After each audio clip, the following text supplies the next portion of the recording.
Super 6లో భాగంగా August 15 నుంచి మహిళలకు కల్పించే ఉచిత బస్సు పథకం వల్ల ప్రయాణికులకు ఎలాంటి ఇబ్బందులు తలెత్తకుండా అదనపు బస్సులు నడపాలని సీఎం చంద్రబాబు అధికారులను ఆదేశించారు. ఇకపై ఆర్టీసీలో కొత్తగా కొనుగోలు చేసే బస్సులన్నీ ఎలక్ట్రిక్ ఏసీ బస్సులే ఉండాలని సీఎం సూచించారు.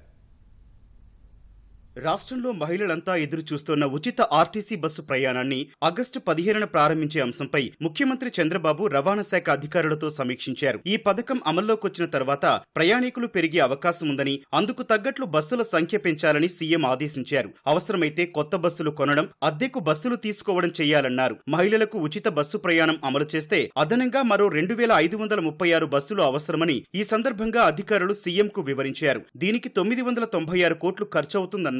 పల్లె వెలుగు, అల్ట్రా పల్లె వెలుగు, సిటీ బస్సుల్లో మహిళా ప్రయాణికుల సంఖ్య ప్రస్తుతం ఏడాదికి 43,06,00,000గా ఉందని, ఉచిత బస్సు ప్రయాణ పథకం అమలు చేస్తే ఆ సంఖ్య 75,51,00,000కు పెరగొచ్చని అంచనా వేశారు. ఎక్స్ప్రెస్, మెట్రో ఎక్స్ప్రెస్ బస్సుల్లో ప్రస్తుతం మహిళల ప్రయాణాల సంఖ్య 6,85,00,000 ఉండగా ఆ సంఖ్య 13,39,00,000కు పెరిగే అవకాశం ఉందన్నారు. మొత్తంగా ఉచిత బస్సు పథకంతో మహిళలు ఏడాదిలో 88,90,00,000 సార్లు ప్రయాణించే వీలుందని అధికారులు సీఎంకు వివరించారు. రాష్ట్రంలో ప్రవేశపెట్టే విధానం అత్యుత్తమంగా ఉండాలని అధికారులకు ముఖ్యమంత్రి సూచించారు.